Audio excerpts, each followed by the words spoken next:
Okay, I think we should start. It's 11:05, so we waited enough, and people then we're gonna join us on the way. Also because like for the first 5 minutes, I'm gonna like introduce the webinar, so no one is losing anything. So welcome everybody, and thank you for joining us today. So this is the first Trust in Play webinar, and it's an experiment. And we're really excited of having like our guest today with us, and also like people from all over the world. This is like really global, truly a global event.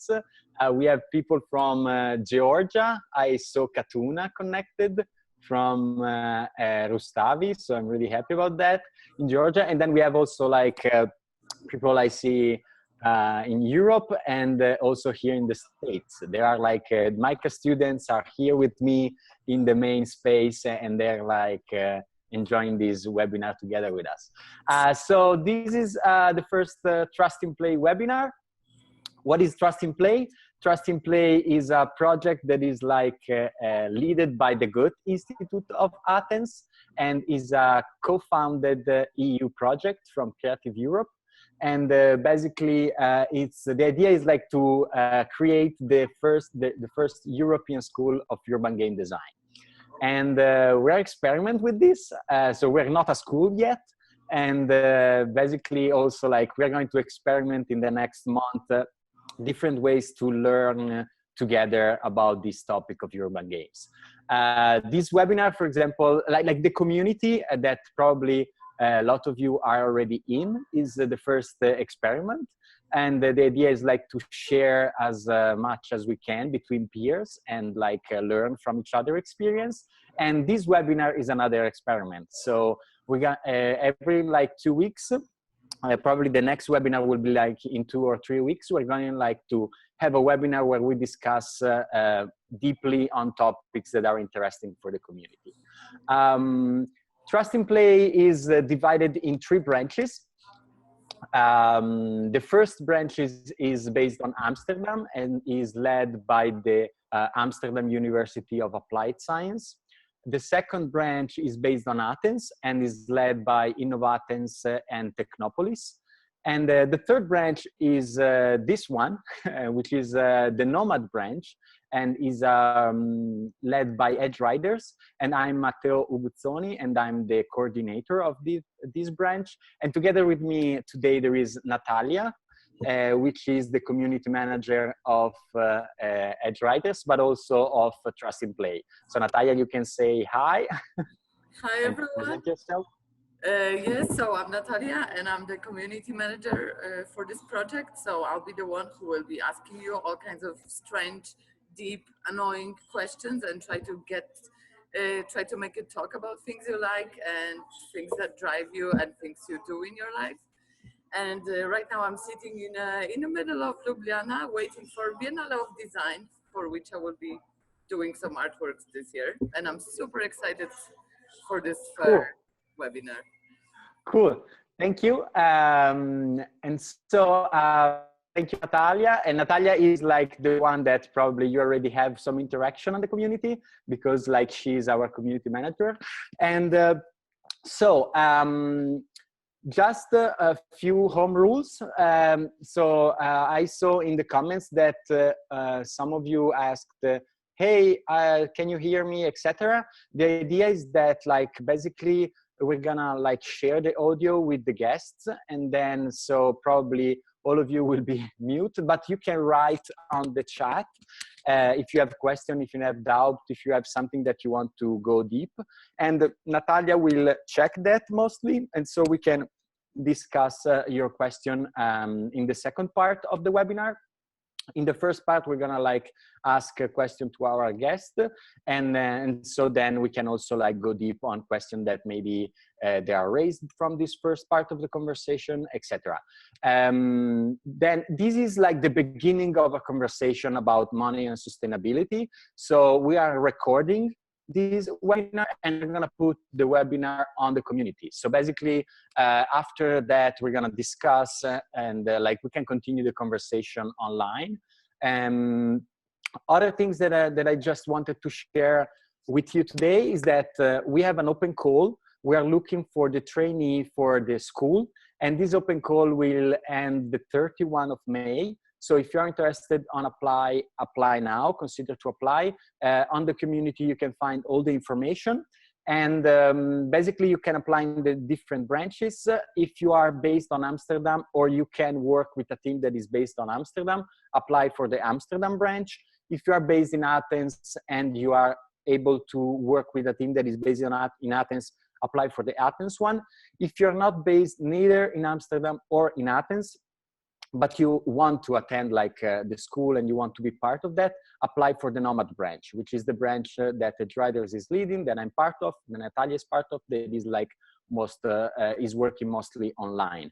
And what is gonna happen with this selected trainee? The first thing is that basically in October, they will join us in Athens for a week, the International Week Training Week. So we're gonna be all together in Athens and we're gonna share and have workshop together. And then after that, every team will create a urban games in their own city.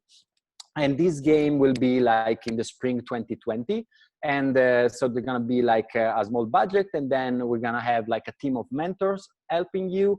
And so you're gonna basically design this game in the spring of 2020. So finally, I want to thank Mica Game Lab, where I am. They are hosting, like they are physically hosting us here.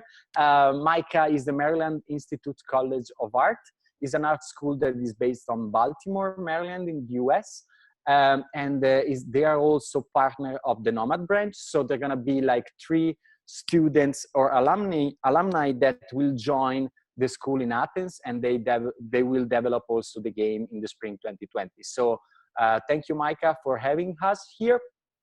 And I think that's it. 7 minutes, and that's it. I think I explained everything. So again, in the community, you can find a lot of materials and all the information that you need to apply. So let's start. I'm gonna like present you our guest today. I'm gonna start from the far east. So I think so. We have Michał Grzelewski, which is from Department Gear, which is a urban games company, originally from Łódź, Poland, but now is also like active in Russia, where Michał is, right, in St. Petersburg. Hello, Michał. Hello, Matteo. Hello. Do you hear me? Can you show somehow that you hear me? Yes, we can hear you perfectly. Let's move to Central Europe, I will say, and I'm gonna say hello to Sebastian. Sebastian Quack is one of the founders of the network Invisible Playground, and is also the artistic director of Trust in Play. Hello, Sebastian. Hi. I'm doing it together with Maria Zaridaki, so I'm co-director. Co-director, you're right. Yeah, Maria cannot join us today. And also let's go to an island that used to be Europe. I don't know what are the news today, but like in England we have Will Drew, and Will is known as artist as Venice as Dolphin, and is also the head of experience of Eden City, and also like is associate on Kone. Hi, Will. Hello. Cool. So I'm gonna try to be the director, so put you like in the main spot, but I'm also experimenting with this. So why we decided to basically start it with money and sustainability, because myself, it's 10 years that I'm doing like urban games and this kind of stuff. And in order to sustain myself, and it was like very intense as an experience. And I think that that's part of like the good and the bad of like being artists that are trying to create something that is like public like that. And so I think like this is a question that is always there, and everybody's always asking themselves, how can you make these things and pay yourself? So it's like a giant elephant in the room when you start talking about like urban games and this kind of stuff. For me, like it's important like to share the techniques that people that are like few years already on the field discovered, and they are using to sustain themselves.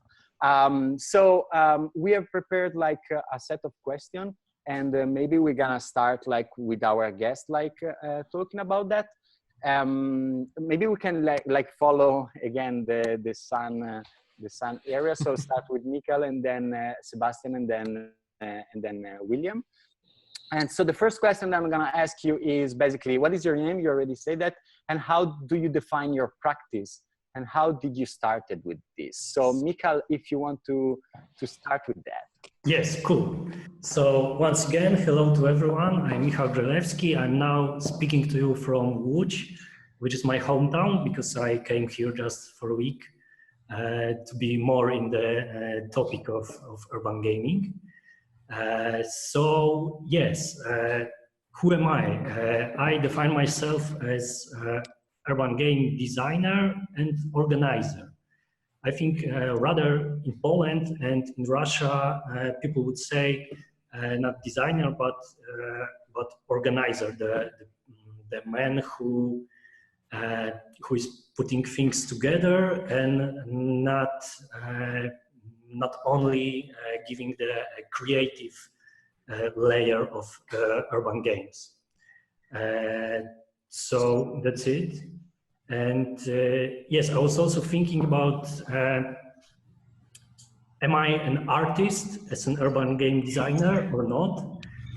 This is the question that I'm constantly asking myself. And I think I'm more rather kind of craftsman.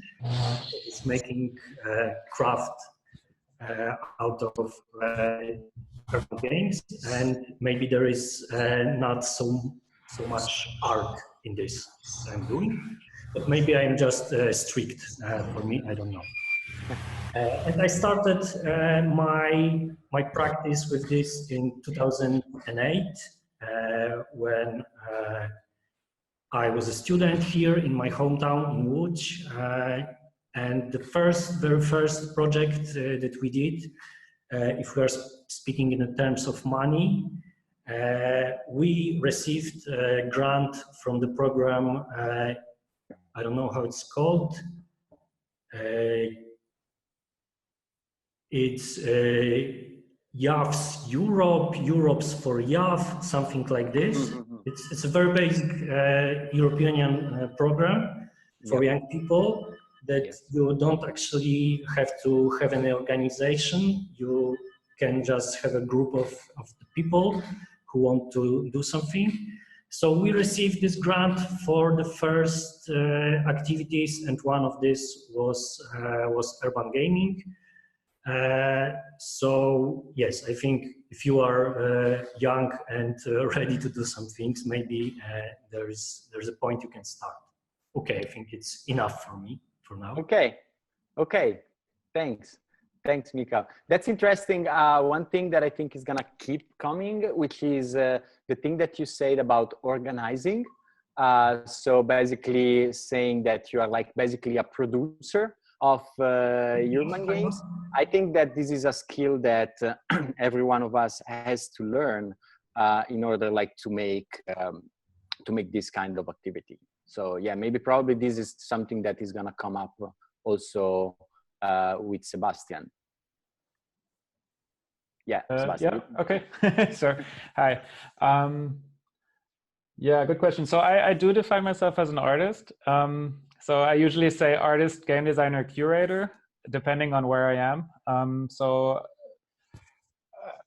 I started doing games and urban games around the same time, actually, I think around 2008, 2009, and started running festivals in Berlin and in other places, also later in Poland, one edition of the Public Festival. And I work a lot in, I would say, in the cultural sector. So I make games usually together with cultural organizations, so like theaters or like museums. Now with an orchestra, the last project, for example. So this kind of partnership between existing organizations and a team of freelancers working in this is kind of central, I think, to my practice. And that goes from organizing events and exhibitions that showcase other people's work, but also sometimes I do collaborative projects, mostly where like I'm an artist and I come up with what to do. Yeah.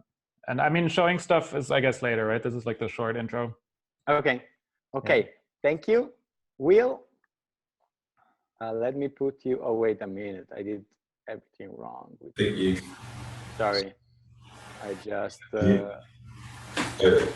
yeah, you need to put, yeah, thanks. Sorry. I'm gonna pin you now. Okay, cool. Hello? Yeah. Yeah, good. Okay, cool. Hi, I am Will. So I suppose like there are different sort of aspects of my work. I think as with a lot of us. I would generally describe myself as a writer and a games designer. Like Sebastian, it's kind of like there's a certain flexibility in terms of who I'm talking to. So like there's a sort of a spectrum of kind of like writer, games designer, narrative designer, dramaturg, kind of, which all kind of, and then actually a lot of the, and that's more like how I define myself. But then there's also like what needs to be done to actually make the work happen and to maintain the things as well. So I started, I guess a bit later, like sort of 2013 sort of time. That was sort of when I started making live games. I describe what I like, again, a kind of spectrum of kind of interactive theatre to live games, and some of those live games taking place outdoors. I started doing that around that time, and I got into involved with a company called Hidden City a few years later, having kind of made a few of my own games like that, and coming from a theatre background. And I have since then continued to work for Hidden City for the last 5 years or so. And is that me, the hissy sound? Yeah. I continue to work for Hidden City for the last 5 years or so. I'm head of experience there, and what that basically means is running the day-to-day operations of a company that is making real-world games as we define them, but essentially it's the same as urban games because they're not happening in the countryside. They have to happen in cities, and usually what we found through experience is they have to happen in fairly dense cities like London, New York, that sort of stuff. That works better, and as well as the audience, which we'll get onto later. Because it's an automated game, Hidden City. I can go into more detail about how it works later on. But because it's automated and it's in the real world, there's like not necessarily daily, but sort of certainly almost daily maintenance that needs doing, where something will, out of a number of different trails that we have, will go wrong because it's in the real world, because it's in a living, breathing city. So part of what I do day to day when I'm working for them is to manage that and to basically troubleshoot the problems. So it's like resolving bugs essentially, but in the real world. And then I also make my own work as Venice is a Dolphin, which is me. That tends to be more interactive theatre. So that's sort of I'd say like my urban games, real world games work is mostly now confined to Hidden City. Although I did recently work with Fire Hazard on a real world game as well as a freelancer. So my Venice is a Dolphin work tends to be interactive theatre now. Okay, thank you for the introduction. Okay, so the next question is like this. So name one project that was eye-opening for you.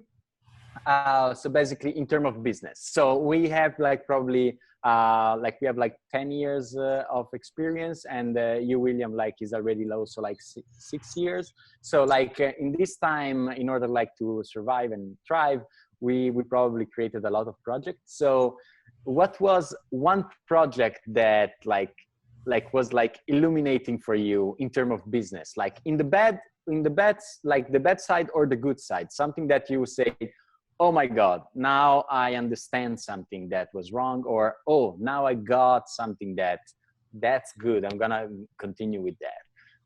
Yeah, Michał, you can start, and then I'm gonna like basically unmute all of you so you can also like comment on each other's. Okay, cool. Okay, yeah, Michał, you are on. Yeah, I have the most difficult task here because I am the first in each question, but okay. okay, we're gonna change that because you're not in St. Petersburg, but I think you're also like you're still east of me. It's still the yeah. So like, yeah, no way.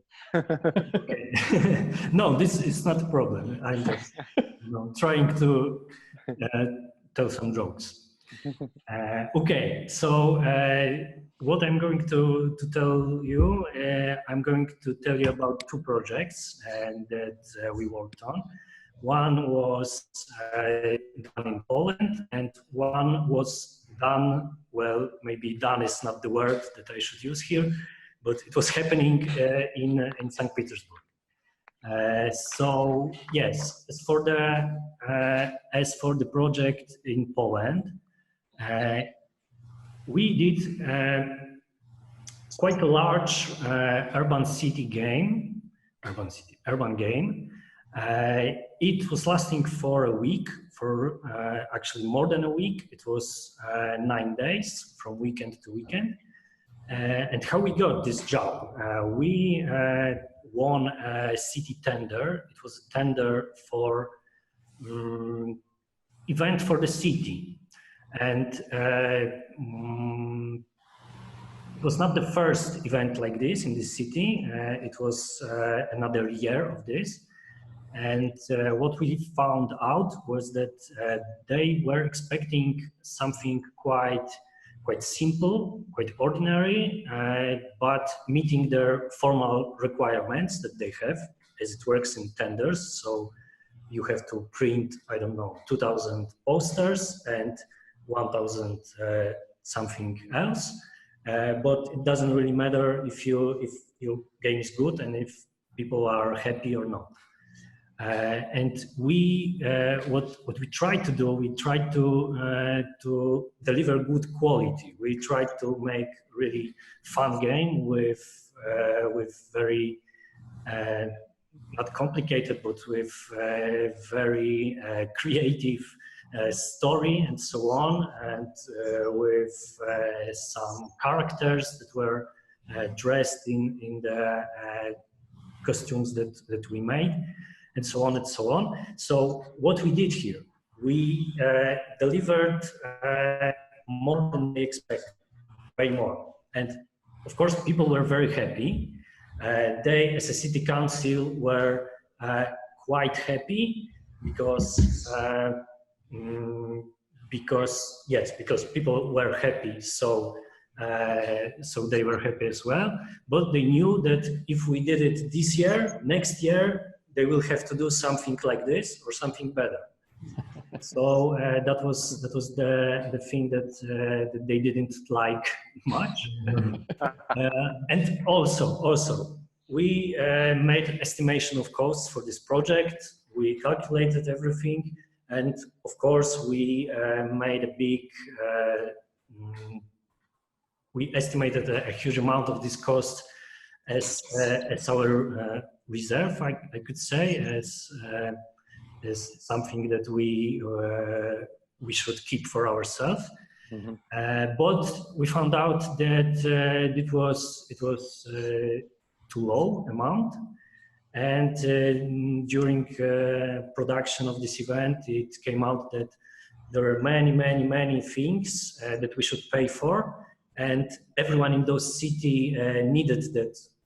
We will have to pay for this, but we didn't knew this. Like, city expected that we will speak with the owner of some castle and give them some money and make some part of event there. And we found out this when we were making this game. So Those are things that we didn't expect. And so what we learned here? We learned here that, of course, it's good to make huge events, huge games that are making people happy, but maybe it's not so good to tell about everything from the beginning, promise too much, and yes, maybe sometimes you have to lower your ambitions and keep the money that they gave you. So that's the first project, and the second project, just shortly, can I tell about second project? Go, yes. Okay, Sure, I would like to share an image of this, if I will be able to do this. Just give me a second. Yeah. Yeah, do you see something? Yes. Maybe not much, but yeah, I will speak about it. So what you see here is the board game that we did on an exhibition in St. Petersburg last year. And it was kind of a board game about building a city.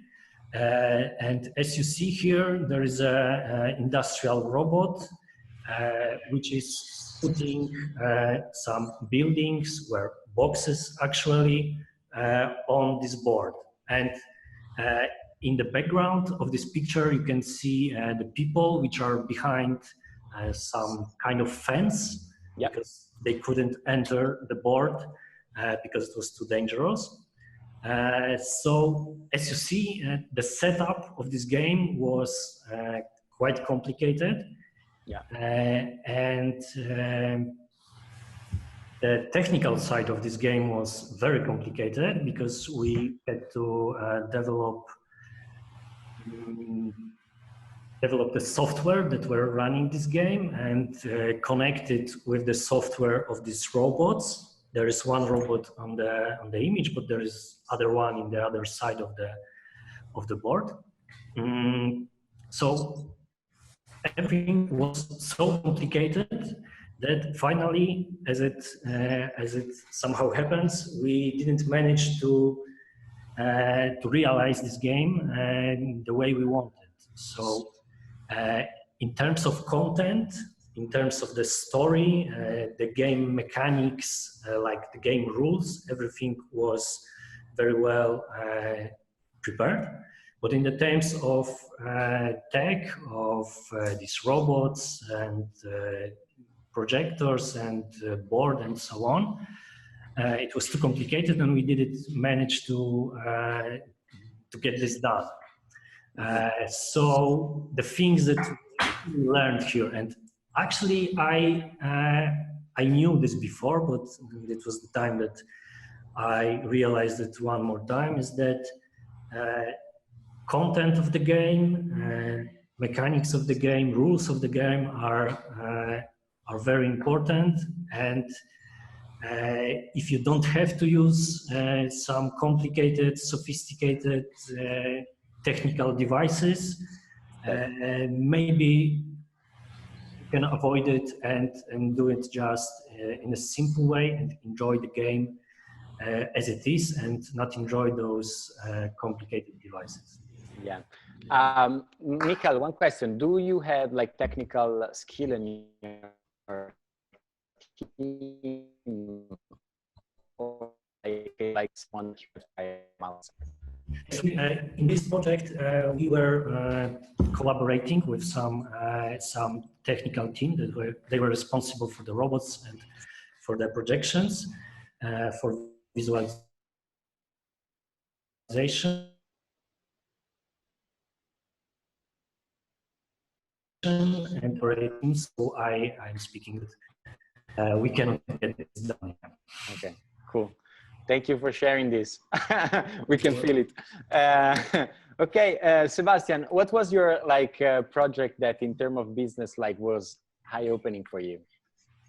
Yeah, so yeah, maybe I also show something. Hold on. I will also share my screen more. Wait, where's that? Is it just a share button? Oh, okay. I can It's just the green. do this. Yep. I think. Do you see that image? Yes. Yes. Yes. Yeah. So this is like a pretty early Invisible Playground project, I would say. And actually, this is eye-opening because it's super unusual for the work that I normally do. So this is at a festival in Holland, I think around 2010 or something like that, or 2011, I don't remember.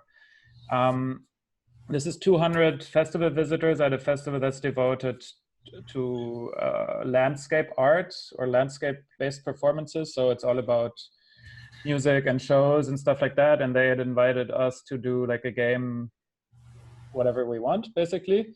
But the interesting part of this commission was that they just said, yeah, like how it works at this festival is that everyone buys a ticket and then you get to keep the the ticket costs. So this is like totally different from other projects where I'd worked before with cultural funding, where you sort of put up a budget for what you want to do. You try to like raise the funds that you need, and you sort of everything through setting up some sort of realistic budget. And in this case, we basically took this as a challenge and said, okay, is it possible to fund a production through ticket, like of an urban game, basically in the countryside here through ticket costs? And this was quite interesting because it basically forced us to make a game for the maximum amount of people that we could manage and do it as many times as possible. So, so we did like 10 runs with 200 people. So that was 2,000 people, all paying like 20 euros or something like that, or for 15 euros or something. So that was then like, I don't know, like 15,000 euros budget or something like that, around that. And then we were, okay, so this is a number that we can work with.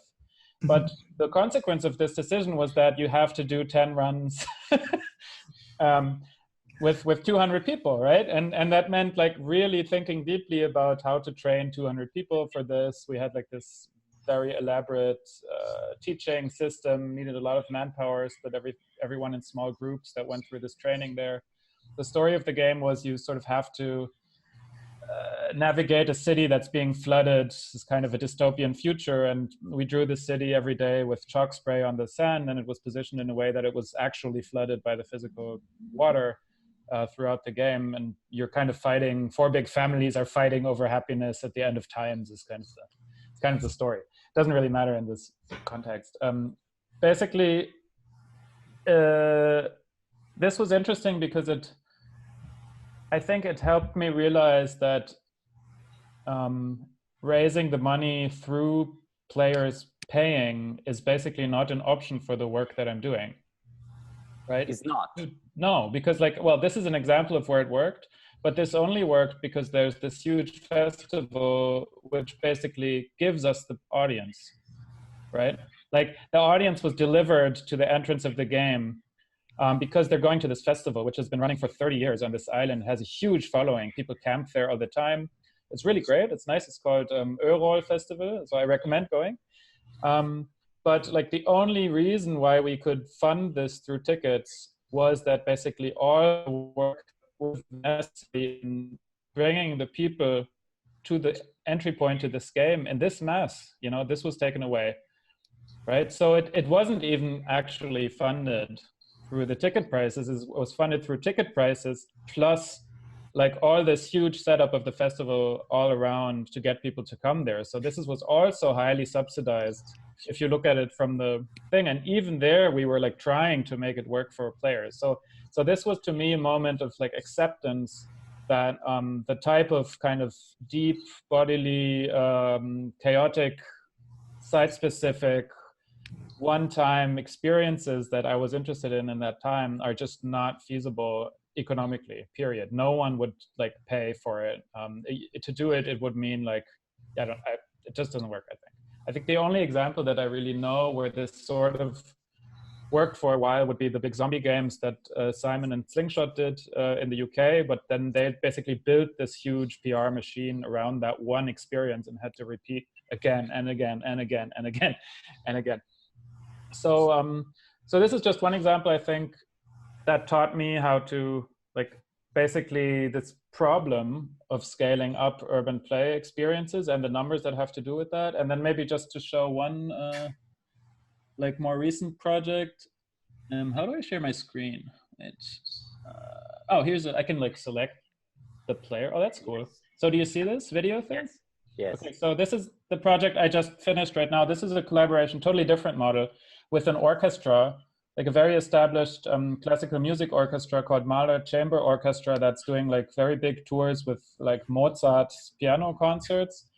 And so they got money from the German federal government to do like innovative additional programming to their music, which is already incredibly expensive. So we've been working on this for a year, developing a technology that enables people to kind of step into the shoes of a classical musician. I just want to show it. Can you hear sound? No. Okay, wait, I can hear it. Yeah. If I don't know if you can share the screen. And yeah. Can you hear sound now? Yeah.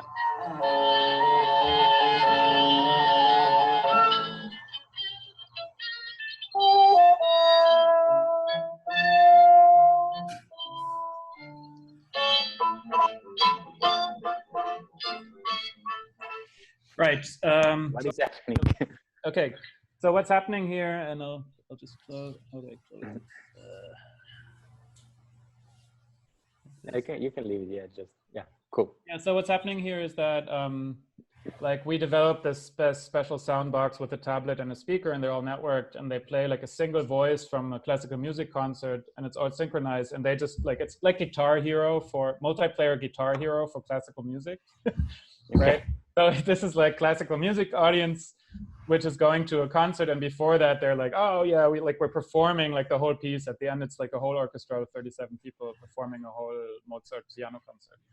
And of course, it's insane the amount of work. Like it's like absolutely like completely disconnected budget from the from the audience, right? Mm-hmm. So this is like selling the project first to the orchestra. That's like, this is really cool, we want this to happen. Then selling that idea to the government, basically, which is like, which is really cool, we want this to happen. And then at the very end, then you also have to sell it to some players, but they're coming anyway because they're going to this classical music concert, which they love anyway, right? Yeah. So just the economics of it are like, your client is not the player. Like I care deeply about the player, right? But like from the economical angle, I have to think about the institutions. Like I have to think about making them happy, to make the player happy, and do the work I love. So it's very indirect. Yeah. So that's the reality of most of my work nowadays. Thank you so much. Yeah, Will, you also have another perspective on that, right? Like, so like was like one project that you can share that. Yeah. I mean, I guess I'll just sort of like, I probably won't talk about like one individual project so much, just as a kind of like follow, because I think it's more useful to follow on from what Sebastian was saying in terms of the model, because so the model, I'll use Synthesys as an example, because it's a purely commercial company, no public funding. The model is automation. And essentially the design is a treasure hunt design. Now you sign up on the website, you pay money and you started you pay per team, started quite cheap, like we basically started making more expensive trails.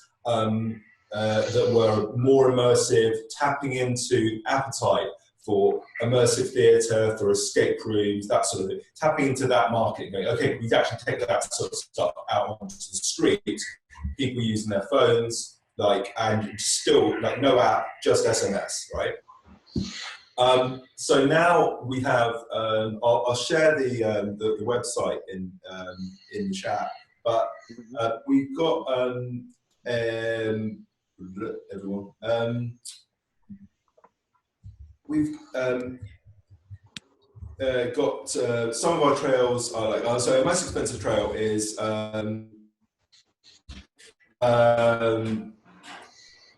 Hunt for the Cheshire Cat, which is a Alice in Wonderland themed trail or currently all the trails are in London and pretty central London as well. And that's £25 per player.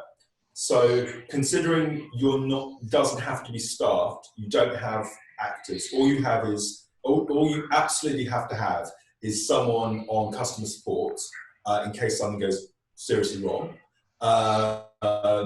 That will range from like, how urgent that is will range from like actually the gateway breaking down, people not getting text messages, which does happen a bit, to like people who are actually just stuck on a clue will sometimes just phone up and go, oh, it's not kind of like, you know, I mean, obviously don't encourage people to do that because there's a hint function and everything like that to use. But that's sort of like, I mean, people, you know, occasionally people will mention the price and say, oh, compared to this other thing I did, it was like expensive and stuff like that. But the thing is, it's a 4 or 5 hour experience where there are like, without giving too much away, there are props, there are physical puzzles that you receive as well as the SMSs. So those are kept usually in pubs or cafes.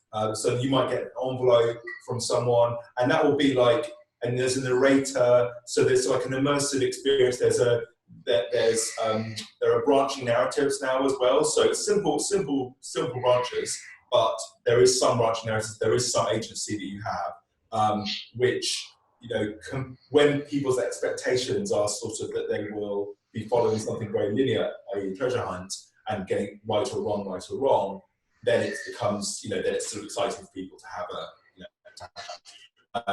they can also receive text messages from 2 different characters. And so you can kind of have like, you think you communicate with one character, you have like incoming message from another character telling you something different, telling you what's really going on and that sort of stuff. And I suppose the limitations of that are that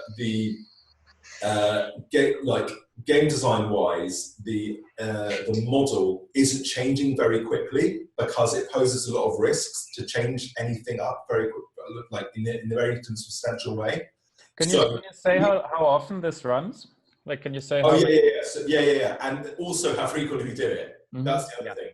So basically, to make it viable, we have to. Doesn't necessarily have to be 7 days a week, but I suppose we do like we probably say like it would have to be 6 days a week, and you'd have to basically be able to run it on Saturdays and Sundays. Definitely, you couldn't run it on either a Saturday or Sunday. You just wouldn't do it. You find like another way of working it out. And that when it's available is because it's automated. When it's available is entirely dependent on when the venues are available. So there's a lot of work that goes into building each one. So that's where there's a lot of like upfront cost, and so that's always the trouble with something like this is how do you actually pay everyone to build this thing over usually about 6 months or something like that, sometimes longer. In theory, if you did like a simpler version, like some of the earlier ones we did, you know, you could do it faster, but that's sort of not. It seems like that product isn't as appealing to people. So the things that sell well are things that are using existing IPs that people are very familiar with, which are out of copyright. So I mean, we would use copyright IPs if, you know, that was sufficiently useful in the future or whatever potentially. But at the moment, we just use things that are out of copyright. So for example, The Humpty Cheshire Cat is based on Alice in Wonderland. We've got a Sherlock Holmes based one called Moriarty's Game. Again, yeah, sort of out of copyright, but like very familiar. We've done a fairy tale one called The Enchanting Mirror. We tried one which was like it was using Norse legends and that sort of stuff, which was really cool. So like a really cool area, but because it's like people don't know, people aren't familiar with that world, with that IP, they don't really engage, and it doesn't sell as well. So like the ones that people are like, oh yeah, fairy tales, like these sorts of things, they're like, you could say they're overdone, but they sell, right? Yeah. And so William, do you think that there is a parallel between having IPs, which is intellectual properties that that they have already an audience, and the thing that Sebastian was saying before, that he was like able to manage like to create games that were sustainable when an audience was delivered to them. Yeah, I think. Well, actually, I mean, I think that the zombie, the zombie 2.8 hours later that Sebastian mentioned is a good example as well. Like I remember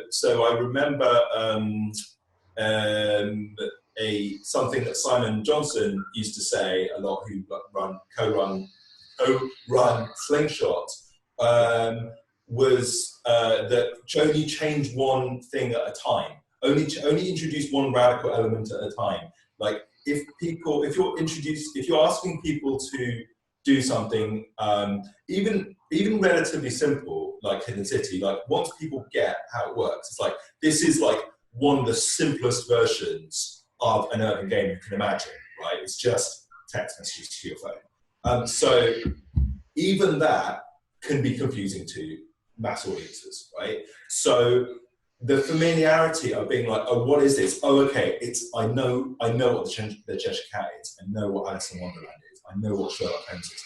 That's like, people like it. People get, just like in the zombie game, people get dressed up. You know, they do it for parties, and they're like, as soon as you have to explain multiple things to your friends, there's like the first follower thing of like, people are just going to be like, if there are too many things, oh, it's this thing, and it's like based on some Norse legends, and also it will be on your phone, and all this sort of thing. People are just like, well, no. You know? Yeah. So I think there's that, you need some kind of familiarity, and it's a difficult balance, because, I mean, at times, I'm sick of zombie games, and I'm sick of Alice in Wonderland, and, you know, and all these sorts of things at times, you know, because they are done so often, but at the same time, yeah, they do work. I actually do work really much. Yeah. What was this? So you say that, like, I can imagine that, like, as you said, there is a lot of like upfront cost. So just to understand, upfront costs are the costs that you have before selling your first ticket.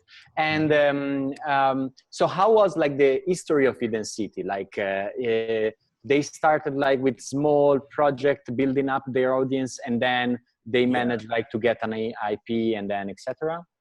Like, well, so with the IPs, they're not, so they're IPs that are out of copyright, so you don't have to pay anything for them. Yeah, exactly. You can have this kind of IP. Yeah. So initially, if the early Hidden City games, which a lot of which were created before I started working with them, they were very more straightforward. There was no narrator or anything like that. You were just receiving messages. So it was much more like, you know, a treasure hunt that you might like make for your mates or something like that.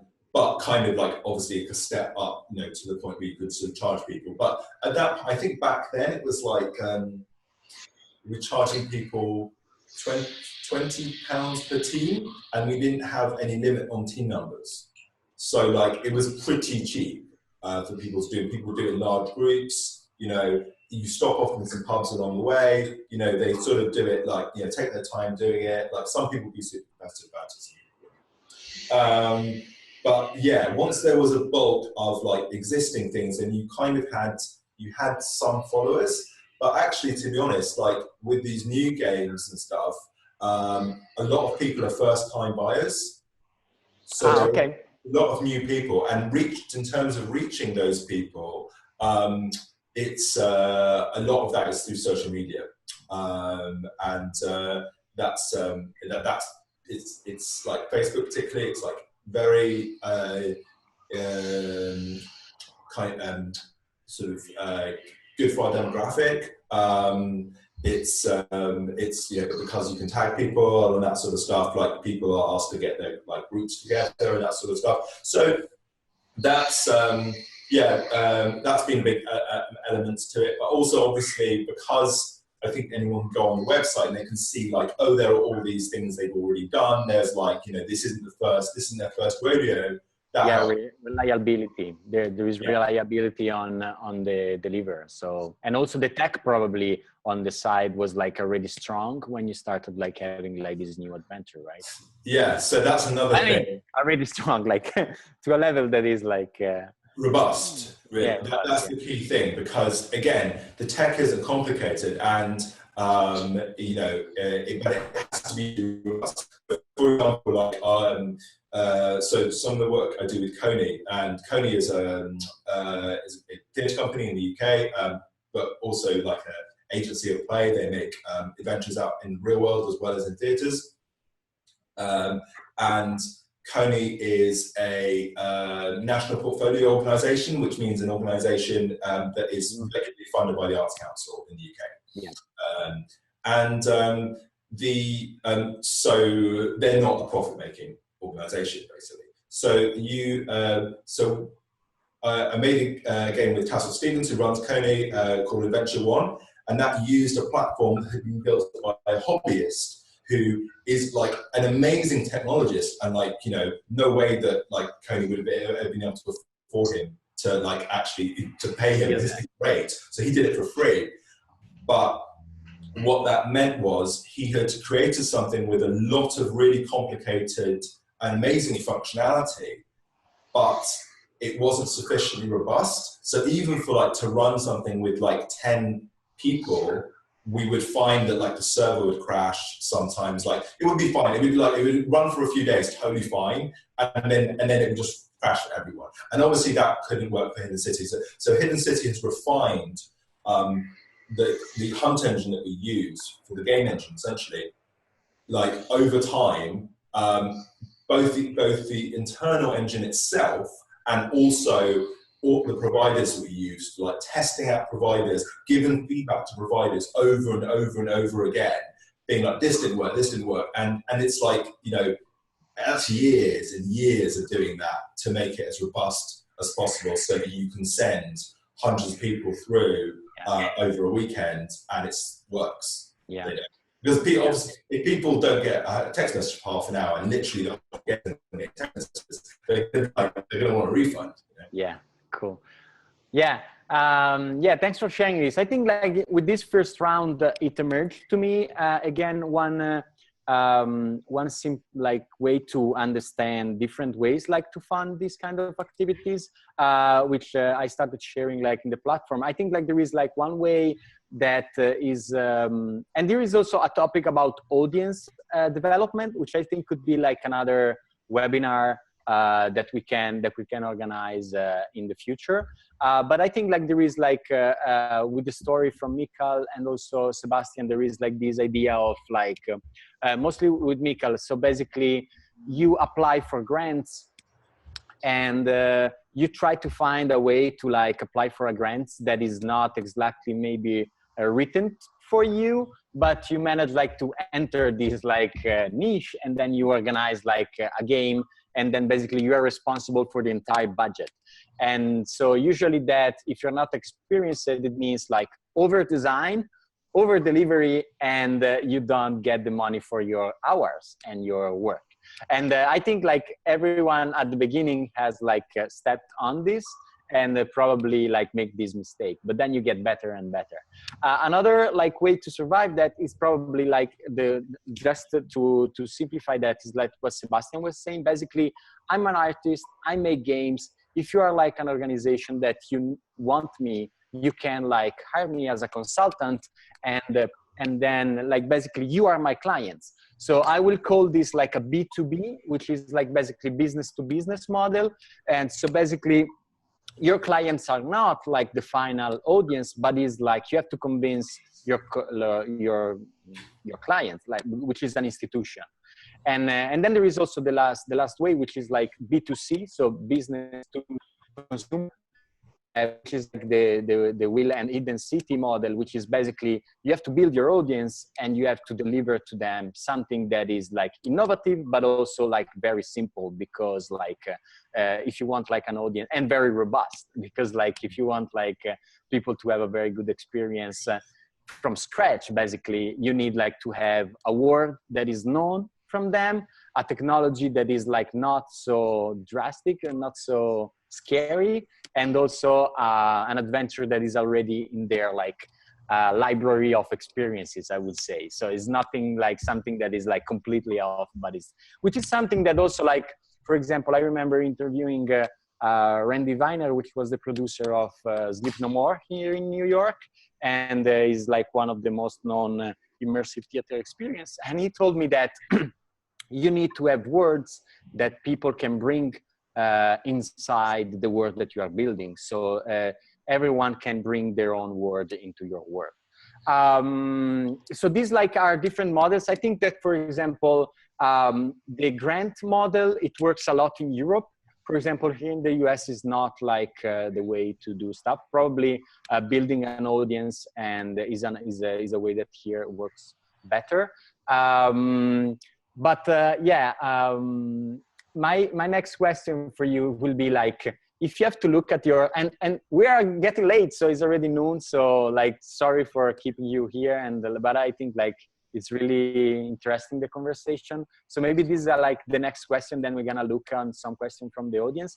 Is like, if you look, and maybe we can do this quickly. If you look at like your time and how is the money coming in from like your monthly, let's say, revenue, how is that split? So like, if it's like, where is money coming from, and how, like, I think there are two aspects of that. Where is the money coming from? And also, how is your time splitted? Because maybe you sometimes you have like projects that you just put the time on it, but they're not paid. But then they have other things that are really well paid, and you put like just a small amount of time on that. Maybe we can do the reverse. So Michał, you're not the first to answer that. Or maybe we can start with Sebastian. Yeah, you can go. Okay, I can't hide in the middle anymore. Yeah. So, yeah, I guess like for me, what's like interesting is that there's zero regularity in the income streams. So there's absolutely no regular income. There's just like kind of amounts of money at random times. so there needs to be enough reserve to survive. Pipeline and reserve. Sure. Yeah. Like I'm blessed that I live and work in a quite rich region and in a country that spends a lot of money on culture. So that's like the reason why I can do this. Clearly, is that, and I think I usually have like 2 or 3 big projects running in different stages of development that have like maybe like 1-year cycles right now. That's kind of right now for me that provide kind of a planning horizon, I would say. So I know what I'm going to be doing until about like 1 year from now, like also where the money is coming from, and then plus like a bunch of small stuff, like small workshops or teaching or like talks or like mini things that don't take up a lot of preparation, but that just kind of drip. But it's all super random, it's like there's no answer, right? So it really just month. When did you start to have like this pipeline of like this being this long? So knowing what you are going to do in 1 year. When this started and how did you build that? If you have like so we had kind of like a high intensity phase with Invisible Playground when we were working really as a collective and doing really an insane amount of projects. That was around 2012, 13, 14, I would say. That's when planning became really, really important, and also kind of all the financial aspects that come with working in different overlapping constellations, where it gets just really tricky to organize the money flows and also like to figure out a fair way to pay. So for a while we had different models also of like actually yearly, like back in Invisible Playground, that time we always wanted to write a book about this, because like we changed the payment model each year.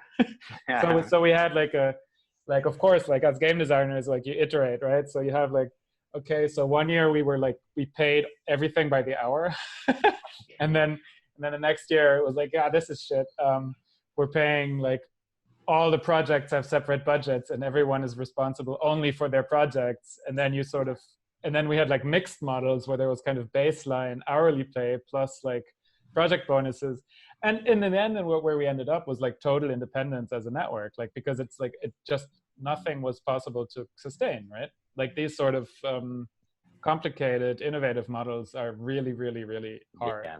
Like I don't regret doing that because it was really, really valuable experience. But like my model right now is really as a freelancer in a network that's like that's what sustains me, is like the network of institutions with all kinds of different people. Yeah. And that took now, like I think like the only as an individual that my planning horizon is like a year or more is only like the last 2 or 3 years, I would say. So it took like almost 10 years to get to that point. Yeah. Okay, thanks. Yeah, Michał. Okay. Yeah. So as for me, I would divide my urban gaming period to the 2 periods, Polish and Russian, because basically I started in 2008 in Poland, and then I moved to Russia in 2013, and it kind of started again, yes? But back then, when I was starting in 2008, I was a student, or I was ending studies. I was living with my parents, and so I was making money out of games slowly. And to 2012, 2013, it was quite sufficient amount of money, but still not good amount of money. Not enough. And in 2008 and 2013, I started to make some games in Russia, and now it's 2019, and I can say that only now I am starting to making some money out of games in Russia. Okay. Not only because I did many games for free, but I also was in different situation. I was living. I have my family, and I have different home budget. So I was forced to do other things that were not games. Sure. So what were my streams of income back then in 2012, 2013? I think that will be interesting. So we were basically getting funds for our games from 3 sources. First was different grant competitions that we participated in. Grant competitions, I mean, we invented a project, we wrote this project, we wrote budget for this, and we applied for funds for different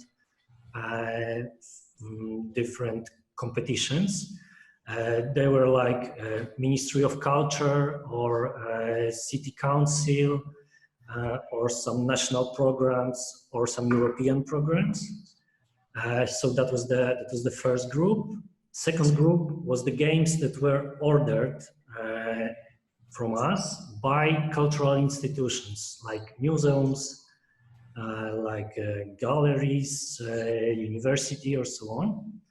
And third group was business to business deals from commercial companies. And I would say that it was 16% out of these grants that we invented and we did in the way that we wanted. 30% was ordered from cultural institution, and business to business was, I think, the 10% of our income. But those business to business deals, they were often requiring a lot of time because business clients were trying to get more from us. Yeah. but also with this first group, with these projects that we applied for the grants from Ministry of Culture, for example, the problem with this was back then, and I think it's still in Poland, that there is some thought in the Ministry of Culture that you should not pay too much for the people that are doing culture, because it's not so important. It's not an industry or something. So basically, if in your budget you write too much money for the people, just for concepts, for creative work, you don't get this money. And so that was the problem that we met.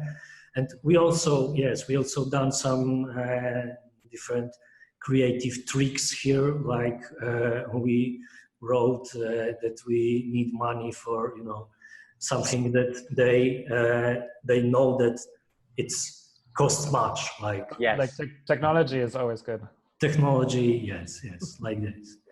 Yeah. So these were tricks that we were making, and also the mistake that we are doing often in these projects, where like in the first project I was speaking about, that we were inventing something new, something spectacular, something that we liked very much, but actually to make it work in the way that we invented, we should ask for a big amount of money and not the money that they can afford. So basically like this. I have a follow-up question on this. You brought to Poland also lately one format, right, which is the Encounter. And the Encounter is a game that maybe you can explain a little about the Encounter, but I think it's a good parallel to the intellectual property that we were talking before. So IP, so things that are already successful and that you can like brought basically to Poland, and you started like selling that to a new audience, basically. So how was that experiment? So basically it's a B2C model. So you are like basically selling to your customer. So how was that experiment? Yes, it was very nice experiment in terms of the audience we have, and their experience from this project. So really we got a huge amount of fans of Encounter in Poland. And yes, so to say, what is Encounter? Encounter is basically it's a software for making games, and these are the network of games which are based in Russia and former Soviet countries. And they are usually played at night. They are usually played with the cars. Yes, Sebastian is laughing. They are usually kind of dangerous, kind of not so legal.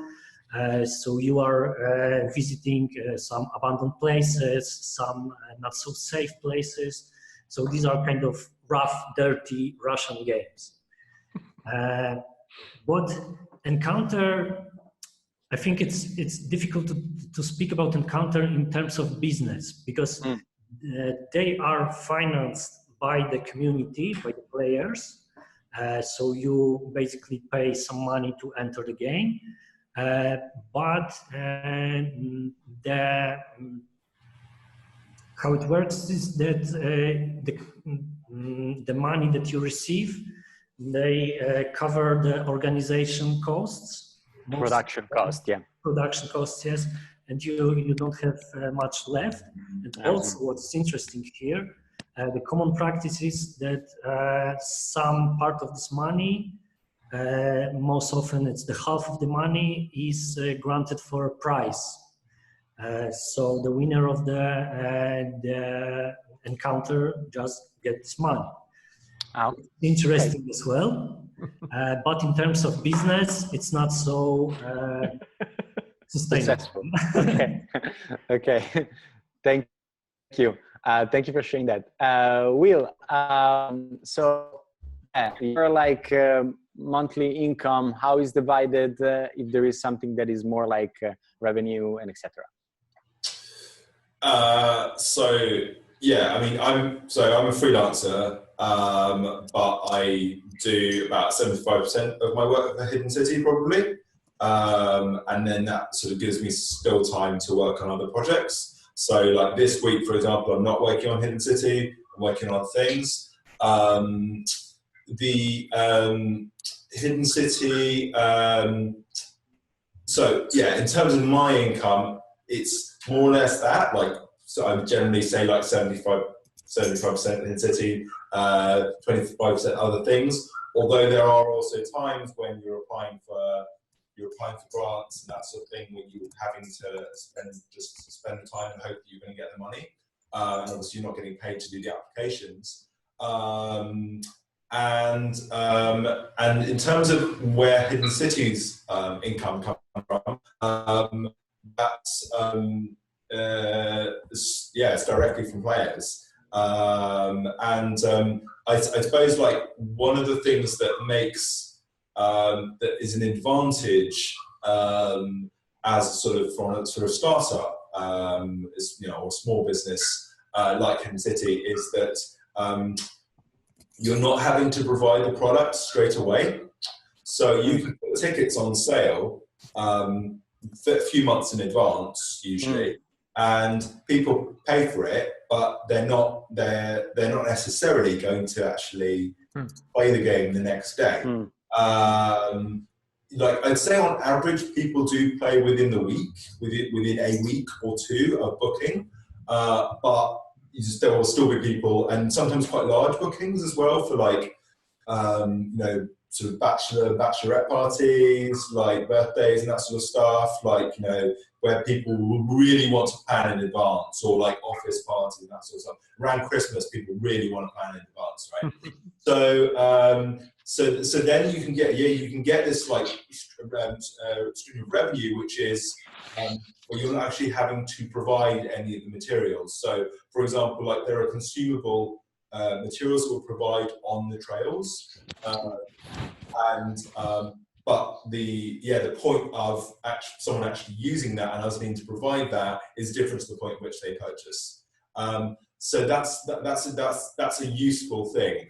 It's going back to the thing about the upfront costs of building a new trail.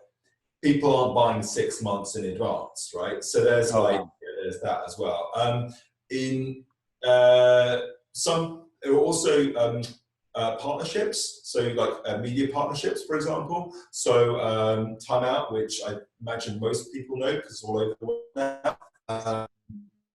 It's a magazine, right? Like yeah, the magazine. Yeah. So I mean, I don't know where it originally started, but it's been in London for a very long time, and selling through Time Out and being featured on their site was really useful. I think partly with like just to say about Time Out, that like what's useful about a website like that is that it's associated with a magazine, and that used to be a magazine that had a lot of reviews, and that their cultural reviews of things were quite important, and it used to have to pay for the magazine. Now they're selling lots of stuff, and they have a lot of partnerships, like Hidden City, with lots of others, and it's a free magazine, it's a free website, and it's like it's sort of shifted, but in people's minds, it's like this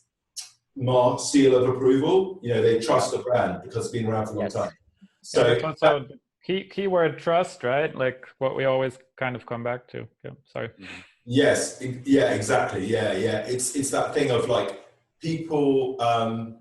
Like if people come from the Time Out website, they sometimes think they're buying something from Time Out. Like they think like they're actually just being redirected to our website, right?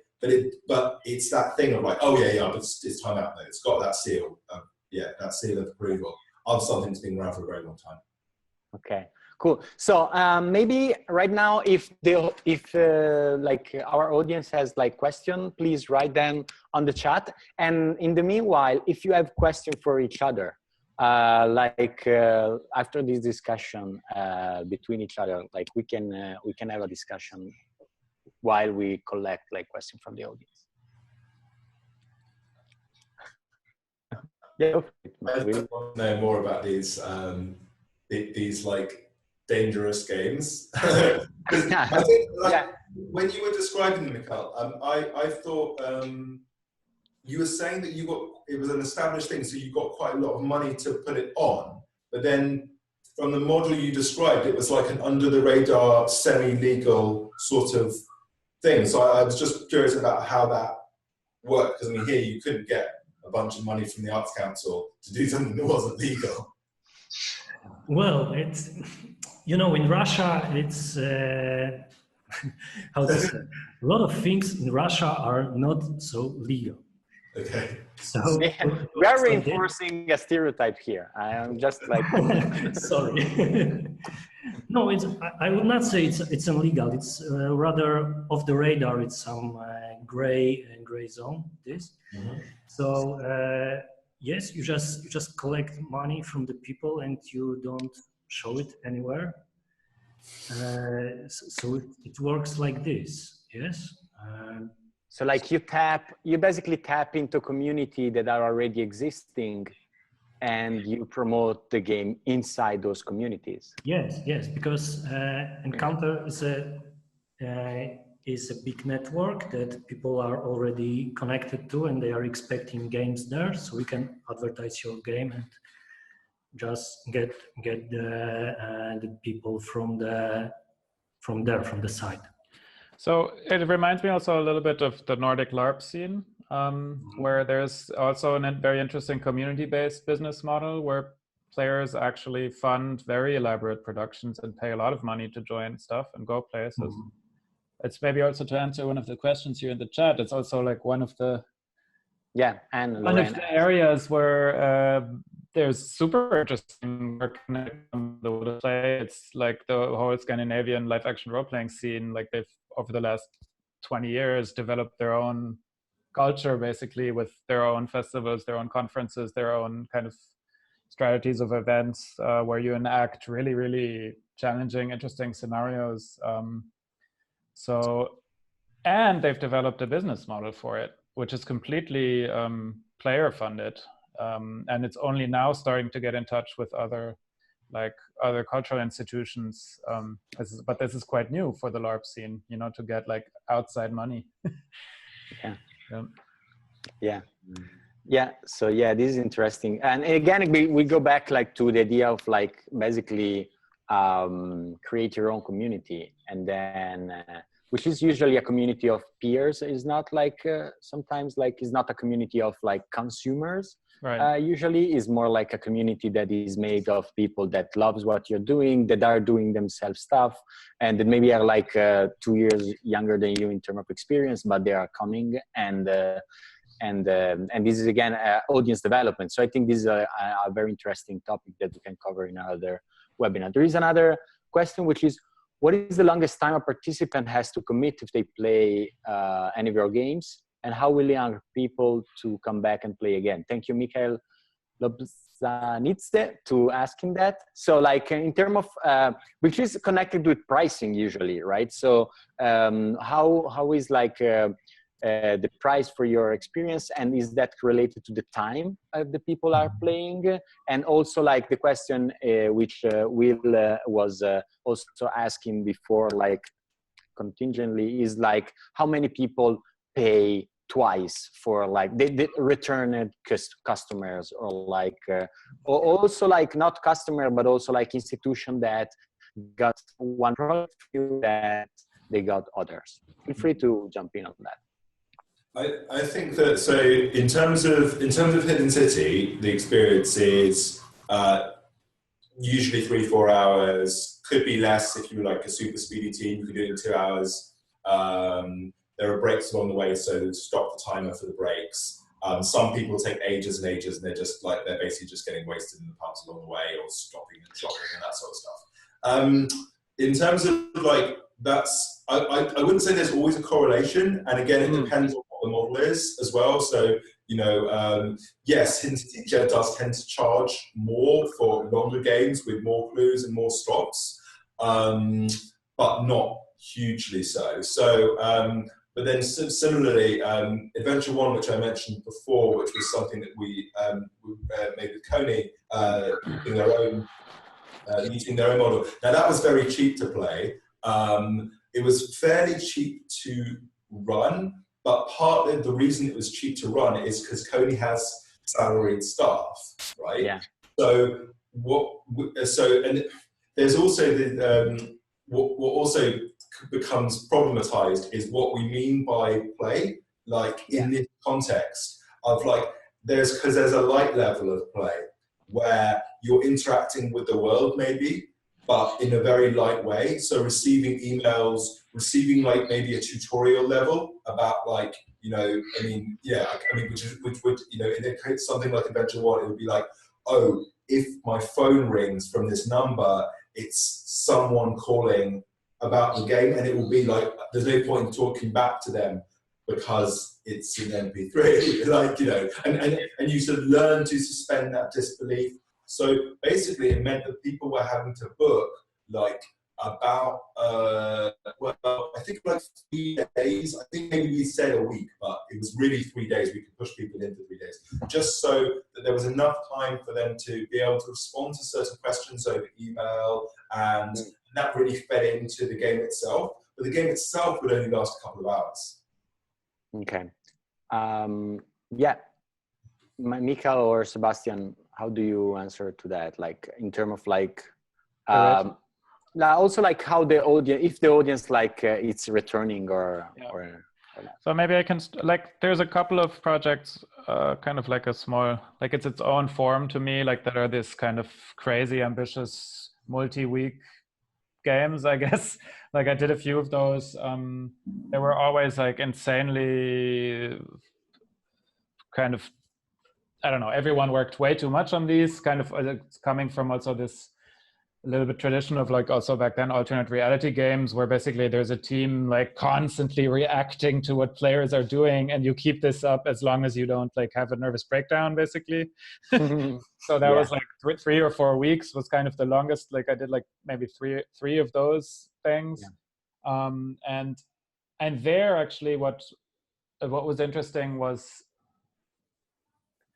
I was always interested in people kind of being able to blend it. So there has to be gaps, there has to be kind of the breaks in it, but then like weird, surprising places, like a constant flow of, you know, kind of maybe a big narrative arc, and then many, many small little interactions that are very lightweight, and then some big events. So to me, that's kind of like, that's like really for the crazy ones. Like you can do that like a few times in your life, I think, right? Where you have like, it's also like in a way it's like this you know, it's almost like a Wagner opera idea, right, where you say like, yeah, of course we're going to have a big event, and we're going to have small events, and we're going to have an online layer, and we're going to have an app, and we're going to have clues in the city, and we're going to, you know, it's crazy. It's totally crazy. It's super fun to do. It's like, I would definitely recommend doing that if you want, like, you always learn like tons and tons of stuff, but I think like from an economic perspective, it's, I don't know, it's completely really unsustainable. It works like in communities, and it works like you form a temporary community in it, and that's wonderful. And I still like meet people sometimes who participated in that stuff, and they're saying like, yeah, like changed my life and stuff. But that's like, it changes like everyone's life also, like on the other side. So there are also other questions that are coming. Maybe, Michał, do you want to answer? So many questions. So many. Like there are questions that are interesting. Like for example, there is a question from Kate, which I think is really a question that we can discuss in the community, because it's like is a very technical one that is really exciting and interesting. And are there any off-the-shelf tech, GPS-based taxing application available to the public that you guys are enjoying to working with? I think this could be like a question that we can post on the community. Then everybody can share that. I think also the question about how do you keep a community of players together and engaged after an event or a game. So what is the follow-up this is also something that Boaz asked, which is really interesting, and I think it could be part of a webinar about audience development. So maybe we can have, how do you engage an audience before, during, and after a game? And I think this is the question from Yorgos is really interesting. That could be our last question that I'm gonna ask the three of you to ask, which is, how do you inspire trust to the institution or organization to reach out for funding? And it's a matter of brand, or did you offer something they need? And then this could be the question that was, what is your suggestion to someone that is starting doing urban games? So now that you have 10, 5-6 years of experience, how do you, so we did a lot of missteps and we learned a lot. Oh my God, learning experience is amazing, but it's also very painful. So now that we got the pain, how can we, what is your suggestion, the three of you, for someone that is starting working with institution and looking for funding? What is the right way to start? So maybe we can go a round of that, and then we can close the webinar. Okay, I think I can start here. Yes, go Michał. I was not starting for some time. So our way that we did it was, so firstly we wrote some project, we wrote some idea for the game, and started to look for some funds with this, but in this competition of grants, yes? So not in the way that you are just going to some institution, to some museum and tell them, let's make a game together. I didn't make any game, but I want to do this. But go to some institution that is already telling, hey, we are looking for these ideas, here are the rules, here is the budget that we have for this, and come and share your ideas. So I think it's the best way to start. And if you already have some projects like this in your portfolio, let's say, then you can go to institutions that are not really looking for urban games, but maybe you can inspire them and show them, we did it, we received a grant from some ministry, from some city council, do this, and you can do it. So I don't know how it works in Greece, how it works in other countries, but in Poland, the best way to start is just to look for some competition of grants.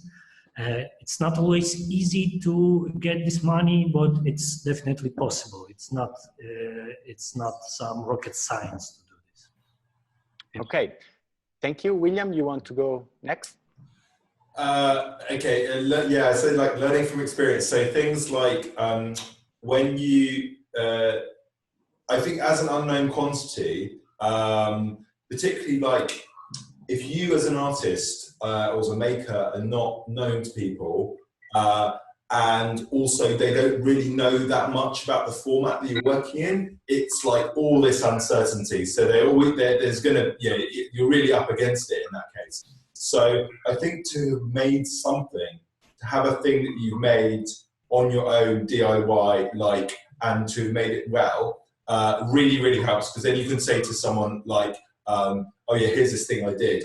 And then either, I think if this is the type of thing that you can actually make still playable, then that's great, because then you can say to someone, here's the thing I've done. If they're interested in theory, in the general world of urban games, then you can say, oh, well, you can play this, right?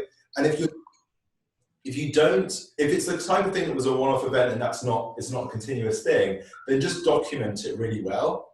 And don't forget to document it, because I found for ages, I was just making these things and not documenting anything. And then I was having to explain what it was to people. And it was so hard, and they just thought I was crazy, And it's actually pretty cool. People had a good time doing this, but there was no evidence of it. So it's so useful to get someone to document it, get a mate to do it. Yeah. Pay someone if you need to, because that way you can stick on a website and it looks legit. And people are like, oh, that looks cool. I'd like to do that. That sounds cool. Yeah, I think for us, like, I'm talking about Urban Games Factory. For us was like having like very talented photographers was like, I don't know how we had the idea, but like we are still using pictures that are 10 years old and they're like perfect to explain what we are doing. Yes, Sebastian, your final remarks and suggestion for someone that is starting. Right. So like a lot of stuff has like already been said. Maybe just to add some other strategies, like I think one strategy would be also to go into existing projects, like to not, like it's good to do your own stuff and to build a body of work that you can show. But looking back, I can, if I try to see like where, like what relationships I profited off of, it was relationships coming from other projects that I didn't lead that really, really helped me build connections of trust to people who then later on supported my work. So really treat it as kind of a network building, but also like a really like a, I mean, this sounds so cold, right? But it's also like these relationships are warm relationships with these people in this field, right? Like this is really, really, really, that's also really nice, you know, to just kind of get to know a lot of people, get to know other people's work, you know, ask if there's stuff that you can help with, volunteer at events, and then kind of get ideas about like doing your own stuff slowly. Like, and this is like on a community side, but on the other side is also in the institutions, like they also consist of people. Right. Yes. And like they have to like not only know your work, but they have to know and trust you. Right. And you have to be able to like sit down with people and kind of, it's also this question of like, is it a matter of your brand and things or that you offer them something that they need? That you actually do offer them like something they need when you sit down with them and like also take on risk, right? And like calm them down and like be the person that says like, yeah, I'm going to take care of your fears. It's almost like it's very psychological also. I think that's something really weird also that you learn, that institutions they're not stable, right? Like they're also like they consist of people that are like also concerned about their jobs or concerned about the future of their work or their relevance, you know. And if you can find an answer to that, like how can you be still relevant? Like I can help you be you know, stay relevant. So it's all about trust and kind of finding ways that are where you're actually needed, and it's not a lie. I think they really need this kind of work. I mean, to me it's the truth also. That's good. Thanks for sharing this. Yes, that's the final question, Marie-Claire. Thank you. Yes, we got like we are an all-male panel. We know that. And we're sorry about that. It was like, I think, my fault. Definitely, I will take like the responsibility for that. We are organizing a panel about festival, and it's gonna be like more gender diverse, and also so like we're trying to involve people that are already on the platform mostly. So let's also spread the words out so we can have like more people interacting with that. And so we were aware of that, and with Sebastian, where we said, oh damn, we are falling also in the all-male panel. So sorry about that.